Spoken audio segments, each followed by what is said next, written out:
digitalización que te digo. Otra cosa, las que nos damos cuenta en una feria como esta, es la invisibilidad. A veces la parte negativa. Guatemala es un país invisible en el mundo, y la cultura, precisamente el arte y la cultura, sirve para visibilizar. Los mexicanos decían, qué maravilloso que existe, están ahí, ¿verdad? Ustedes existen, qué maravilloso, su obra es interesante. Entonces se acercaban a ti, tanto a la generación de Aida como la mía, y te sorprendes y dices, somos invisibles en el mundo, y hay que hacer algo por visibilizarnos, porque hay mucha riqueza y hay un gran capital humano aquí que se podría explotar con otros fines, ¿verdad? Precisamente en ese punto, cuando uno conversa con algunos académicos o gente de la cultura mexicana, hay un conocimiento de los autores guatemaltecos. Sin ir tan lejos, en Chile, por ejemplo, la gente conoce a Miguel Ángel Asturias, lee a Miguel Ángel Asturias, pero pareciera que al interno los guatemaltecos, pues, desconocemos todo esto. O sea, desconocemos que quien hizo los murales de la UNAM en México fue el mismo que hizo los murales del Banco de Guatemala y la biblioteca acá en Guatemala.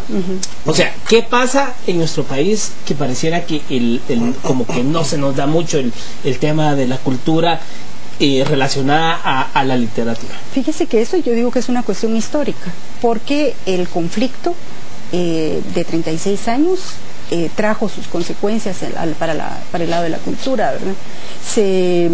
Muchos escritores salieron al exilio, los pintores también, los intelectuales, y eso creó un desarraigo, que era lo que yo decía antes. O sea, hay fracturas, hay momentos en que usted no sabe que si aquí está Miguel Ángel Asturias, ¿quién está aquí hoy que sea similar, ¿no?, a esto? Y a Miguel Ángel Asturias le suena a todo el mundo, pero digamos un escritor, como le dijera, como Rey Rosa, que digamos estoy hablando de narradores, ¿verdad? Pero hablando de poetas, por ejemplo, está Carlos Illescas, ¿verdad?, que vivió mucho tiempo en México. ¿Cuáles son esos poetas de hoy que están conectados ahí? Lo que pasa es que aquí no hay unas políticas culturales que fomenten la lectura, la escritura, y que den a conocer a los autores nacionales. Usted no ve una historia reciente de la literatura guatemalteca, ¿verdad? Hace falta entrar a proyectos de investigación en ese eje investigativo que es la literatura y el arte en general, ¿no? Nosotros estamos invisibilizados porque no hay desde adentro una agenda. Yo pienso que esta feria sirvió para salir, porque ahí conocimos muchísima gente con la que podíamos tener contacto, con la que intercambiamos libros. Los libros de nosotros se habían vendido en el stand como a los 3 días. O sea, dijimos, bueno, ¿por qué no hubo más libros, no? ¿Por qué no trajimos? Porque no pensamos que se iba a vender de esa manera. Porque la gente sí tiene interés en el libro en México. Es una diferencia que existe en Guatemala. Aquí, por ejemplo, usted le pregunta a alguien si alguien leyó. Él es un poeta joven, accesible para la juventud y toda la... Usted no ve que los profesores ponen esto. No está en el currículo de estudios, ¿verdad? O sea que una parte de literatura guatemalteca seguimos leyendo otro tipo de literatura sin conocer la propia, y ese es un ejemplo de México. México le da mucha importancia a sus escritores, y nosotros conocemos, como estamos en el círculo, muchísimos escritores mexicanos con los cuales tenemos diálogos de lectura, tal vez no personalmente, pero sí de lectura. Entonces hace falta una agenda que nos visibilice, digamos, una agenda cultural adentro aquí, que parta de las autoridades. Por ejemplo, ahorita la vicecancillería apoyó la presencia de nosotros allá, y de una comitiva bastante amplia, ¿verdad?, que le da, digamos, si usted da una mirada ahí en la feria, que usted es mexicano, dice, bueno, esta es la literatura que está viva y pujante ahí, ¿verdad? Entonces eso fue importante salir, ver, y que también nuestras propias autoridades vieran lo que se puede hacer, ¿verdad? Porque nosotros tenemos el nivel de otros escritores del mundo. Claro. ¿No? Ya para ir terminando, ustedes estaban hablando de libros. Coméntenos cuáles fueron estos libros que se llegaron a vender como pan caliente en la Feria Internacional del Libro dedicada a Guatemala. Sí, no, habían...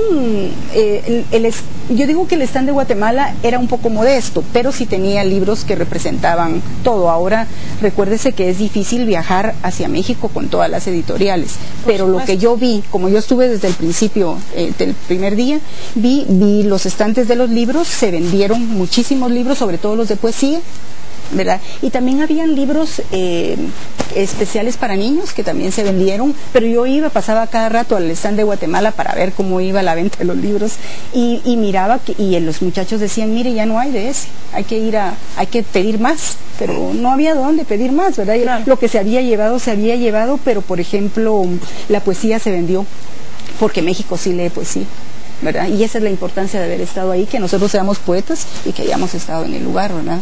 Mostrando. Finalmente, Aníbal, ¿cómo podemos los guatemaltecos empezarnos a acercar a los libros y romper ese miedo a leer y descubrir con nuestras mentes pues otros mundos, esparcir, no estar embebidos en el internet y en cosas que al final pues no nos trae muchos beneficios? ¿Cómo romper esa barrera y empezarnos a acercar a los libros? Yo creo que es una corresponsabilidad entre la sociedad y el Estado. Tanto el pueblo de Guatemala, la ciudadanía, se debe reeducar, como el Estado se debe reeducar a sí mismo en una dimensión muy sencilla: nacionalizar la cultura, nacionalizar todo el intelecto, toda la literatura y todo el arte que se está produciendo. ¿Y qué quiere decir nacionalizar? Que cuando yo cuando yo salga del colegio ya me haya leído a todos los autores nacionales, tanto a un Asturias, que puede ser un clásico ya visto a distancia, a un Tito Monterroso, pero también la literatura contemporánea de la juventud o de la generación de los 80, de Aida Toledo. Entonces, salir del colegio con esa cultura general, que es un poco una versión más universalista. Creo yo que eso es una de las cosas que tendríamos que hacer, y que el fortalecimiento de la cultura debe llevar necesariamente del Estado inversión. Tú no puedes fortalecer la cultura en automático. Tiene que tener una inversión, no debe ser el Ministerio de Cultura solo un adornito sin una cantidad fuerte de inversión. Y eso. Me surge una duda muy rápidamente. Hemos estado viendo cómo la tecnología ha cobrado una gran importancia en el desarrollo humano y todas estas relaciones internacionales.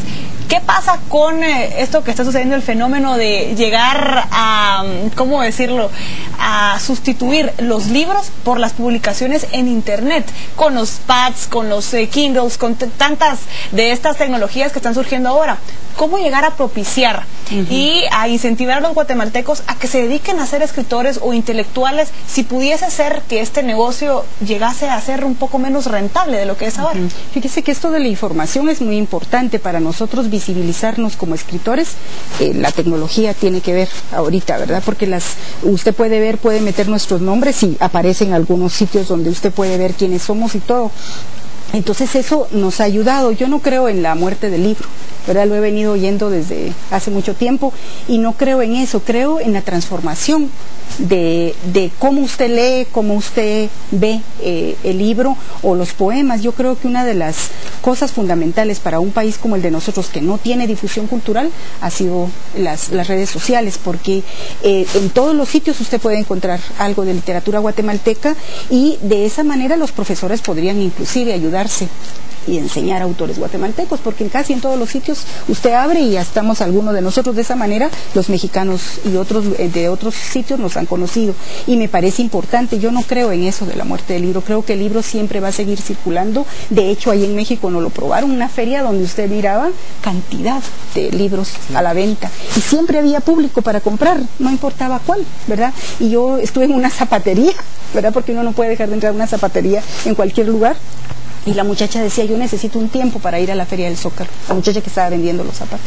Entonces eso le da una idea a usted de que todo el público ahí tiene la cultura de la lectura, ¿verdad? Entonces, en un país donde hay cultura de lectura, el libro no puede morir, ya sea digital, como usted lo quiera poner. Creo que eso es importante, y sobre todo para el currículo de estudios, digamos, implementar eso de esa manera es algo fundamental. Muchísimas gracias a ambos entonces por haber estado hoy con nosotros en la mesa de las 7 AM hablando de esta honrosa invitación que tuvieron ustedes y otros escritores guatemaltecos en la Feria Internacional del Libro en el Zócalo, México. Así es, vamos a una pausa.